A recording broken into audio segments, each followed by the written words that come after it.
नमस्कार। आज मैं आपको भगवान विट्ठल और जनाबाई की कहानी सुनाऊंगा। जनाबाई का जन्म महाराष्ट्र के गंगाखेड़ नामक गांव में एक बहुत ही निर्धन परिवार में हुआ था। उनके पिता का नाम दमा और माता का नाम करुण था।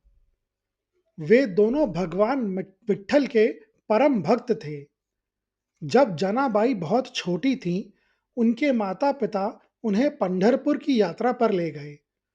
वहां भगवान विट्ठल के प्रति अपनी अगाध श्रद्धा और अपनी निर्धनता के कारण उन्होंने एक कठिन निर्णय लिया। उन्होंने अपनी छोटी बच्ची को दामाशेठ और उनकी पत्नी गौणाई को सौंप दिया ताकि वह संतों के सानिध्य में पल बढ़ सके। दामाशेठ और उनकी पत्नी गौणाई भगवान विट्ठल के परम भक्त थे। उनकी भक्ति के फलस्वरूप उन्हें नामदेव जैसा पुत्र प्राप्त हुआ था, जो आगे चलकर महाराष्ट्र के महानतम संतों में से एक बना। जनाबाई नामदेव के घर में एक दासी के रूप में बड़ी हुई। उन्होंने कभी खुद को उस परिवार से अलग नहीं समझा और नामदेव ने भी उन्हें अपनी बहन जैसा सम्मान दिया। नामदेव स्वयं विट्ठल के परम भक्त थे। उन्हें देखकर नन्ही जनी ने के मन में यह बात बैठ गई कि विट्ठल तो घर के सदस्य की तरह हैं। उनके लिए विट्ठल कोई मंदिर की मूर्ति नहीं, बल्कि एक सखा थे।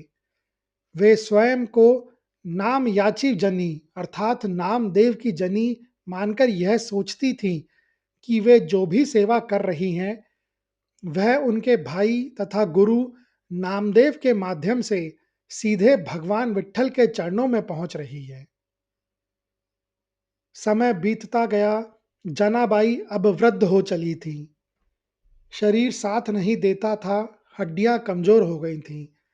लेकिन नामदेव के घर के प्रति उनकी निष्ठा और भगवान विट्ठल के प्रति उनका प्रेम आज भी वैसा का वैसा ही था। जनाबाई संत नामदेव को अपना गुरु, भाई और मार्गदर्शक भी मानती थी। जनाबाई का कार्य अमृत वेला में शुरू हो जाता था। सबसे पहले उन्हें हाथ की चक्की से अनाज पीसना होता था।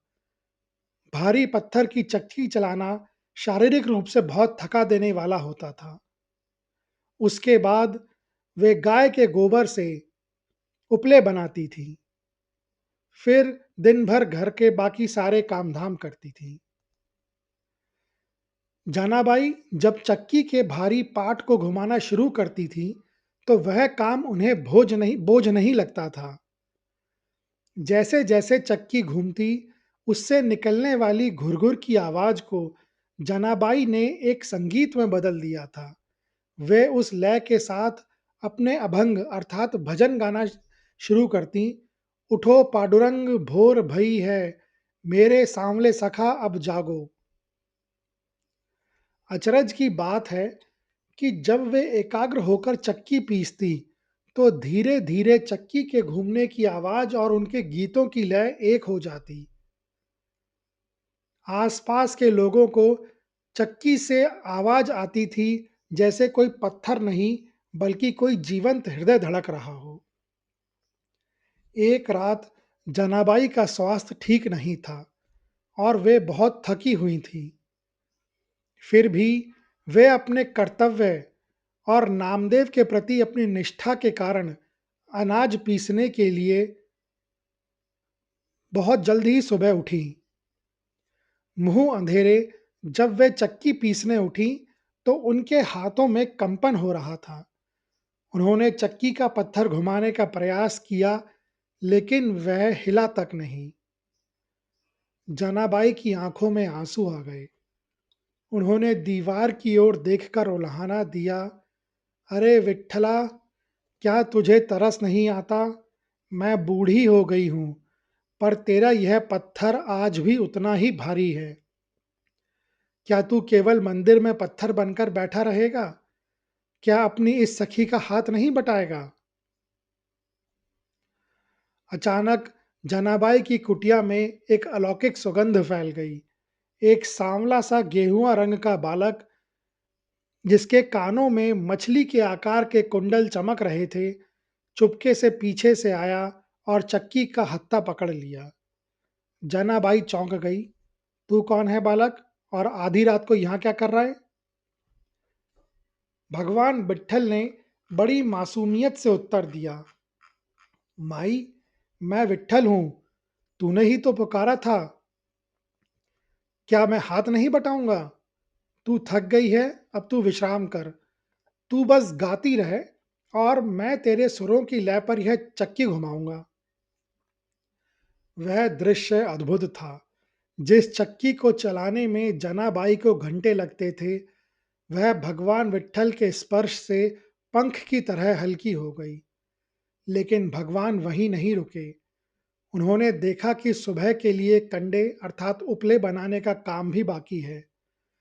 ब्रह्मांड का स्वामी, जिसने अपनी उंगली पर गोवर्धन पर्वत उठाया था, वह आज जनाबाई के आंगन में गोबर उठाकर उपले थाप रहा था। जनाबाई अवाक देखती रह गई। उन्होंने पूछा, विट्ठल, यह क्या कर रहा है? यह काम तो अछूत और छोटा माना जाता है। भगवान मुस्कुराए और बोले, जनी, जहाँ प्रेम होता है वहाँ ना कोई काम छोटा होता है, ना कोई व्यक्ति। तेरे हाथों के स्पर्श से यह गोबर भी मेरे लिए चंदन के समान है। जल्द भोर होने वाली थी। विट्ठल को मंदिर के पट खुलने से पहले वापस पहुंचना था। वे इतनी जल्दी में थे कि उन्होंने यह भी ध्यान नहीं दिया कि उनके रेशमी पीतांबर पर गोबर के दाग लग गए हैं। जल्दबाजी में जाते जाते वे अपनी कीमती हार अर्थात कौस्तुभ मणि वहीं छोड़ गए और जनाबाई की पुरानी मैली कंबल ओढ़कर मंदिर की ओर भाग गए। भोर की पहली किरण अभी पंढरपुर के विट्ठल मंदिर के कलश को छू ही रही थी। मुख्य पुजारी, जिन्हें बड़वा कहा जाता है, मंत्रों का उच्चार करते हुए मंदिर के गर्भगृह का भारी द्वार खोलने पहुंचे। उनके पीछे अन्य पुजारी और भक्त हाथ में दूध, जल और रेशमी वस्त्र लिए खड़े थे। जैसे ही गर्भगृह का पट खुला, पुजारियों की आंखें खुली की खुली रह गईं। सामने का दृश्य अकल्पनीय था। भगवान विट्ठल की सांवली मूर्ति पर वे बहुमूल्य रेशमी पीतांबर और कौस्तुभ मणि का हार नहीं था, जो रात को शयन आरती के समय उन्हें पहनाया गया था।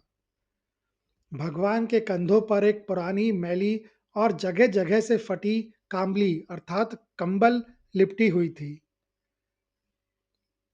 सबसे अधिक विस्मयकारी बात यह थी कि मूर्ति के चरणों और हाथों पर ताजे गोबर के निशान थे, जैसे वे अभी अभी खेत से काम करके लौटे हों। पूरे मंदिर में शोर मच गया, चोरी हो गई, चोरी हो गई, भगवान के आभूषण चोरी हो गए। राजमहल के सैनिकों और पुजारियों ने एक टोली में लेना शुरू किया। उन्हें संदेह था कि यह किसी ऐसे व्यक्ति का काम है जो मंदिर के भीतर तक पहुंच रखता हो।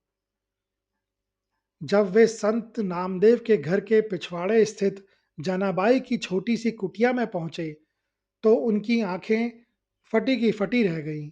वहां कोने में अनाज की बोरियों के पास भगवान का दिव्य रत्न जड़ित हार और रेशमी पीतांबर मिट्टी में पड़ा मिला। जनाबाई गहरी नींद में सो रही थी। उनके चेहरे पर एक ऐसी शांति थी जैसे वे साक्षात वैकुंठ में हो। सैनिकों ने उन्हें झकझोर कर उठाया और चिल्लाकर पूछा, ए दासी, बताओ, ये मंदिर के गहने तुम्हारी कुटिया में क्या कर रहे हैं? तुमने चोरी की है? जनाबाई ने अपनी नींद भरी आंखों से हार को देखा और बड़ी सरलता से मुस्कुराकर बोली, अरे, इसे तो विट्ठल भूल गया। कल रात वो मेरे साथ चक्की पीस रहा था और आंगन में गोबर उठा रहा था। सुबह होने को थी तो वह हड़बड़ा कर भाग गया। शायद जल्दी में अपनी चादर और हार यहीं छोड़ गया और मेरा पुराना कंबल ओढ़कर चला गया। यह सुनकर पुजारियों को गुस्सा आ गया। यह क्या बोल रही हो? ब्रह्मांड के स्वामी, जिनकी सेवा हम विधि विधान से करते हैं, वह तुम जैसे साधारण दासी के घर गोबर उठाने आएंगे? तुम चोर भी हो और झूठी भी। जनाबाई को अपमानित करते हुए मंदिर के सामने ले जाया गया। उन पर चोरी का आरोप लगा।